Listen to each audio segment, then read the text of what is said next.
Welcome to my cooking blog. তো কীভাবে নারকেল মিষ্টি বানাবো সেটাই শেয়ার করছি। তো এখানে আমি নিয়েছি একটা নারকেল কুড়ে নিয়েছি, আর 4টি এলাচ নিয়েছি, আর 1 কাপ চিনি নিয়েছি। তারপর ওভেনে একটা কড়াই বসিয়ে দিয়ে ওর মধ্যে নারকেলটা দিয়ে দিলাম, আর একটু ফ্রাই করে নেব হালকা।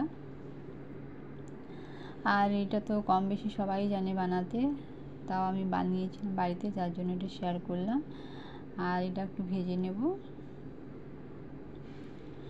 আর যখন একটু ব্রাউন কালার হয়ে যাবে তখন এটাকে তুলে রাখবো। তারপর এখানে আমি 1 কাপ চিনি অ্যাড করব, আর ওই কাপেরই 1 কাপ জল অ্যাড করব। তারপরে এখানে যে এলাচগুলো নিয়েছিলাম ওগুলো অ্যাড করে দেব। তারপর ভালো করে চিনিটাকে ফুটিয়ে নেব জলের সাথে। আর আমি যখন ভয়েস দিই একটা আওয়াজ আসে, সবাই শুনতে পান। এখানে সামনে কোম্পানি, তার জন্য দরজা জানালা বন্ধ করে দিলেও ওই আওয়াজটা এসেই যায়।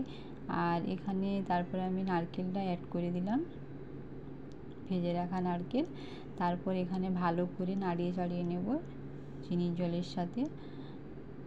তারপর এটাকে এখন ফুটিয়ে নেব, তারপর শুকনো শুকনো করে নেব, পাক করে নিতে হবে ভালো করে। তো এইভাবেই নেড়ে চেড়ে এটাকে পুরো শুকনো করে নেব।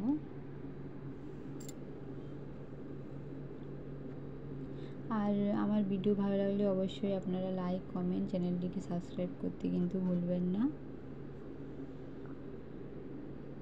তো এদিকে দেখতেই পাচ্ছেন এটা অনেকটাই শুকনো হয়ে গেছে।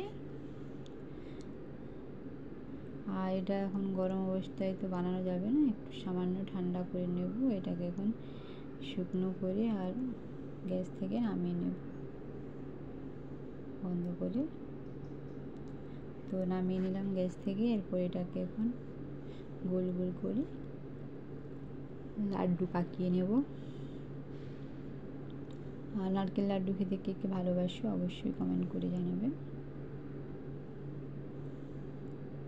তারপরে এখানে গোল গোল সবগুলো পাকিয়ে নিলাম। তো দেখতেই পাচ্ছেন কেমন দেখাচ্ছে, অনেকগুলোই হয়েছিল। তারপরে এখন একটা প্লেটে সাজিয়ে নেব। তো দেখতেই পাচ্ছেন এখানে নিয়েছি।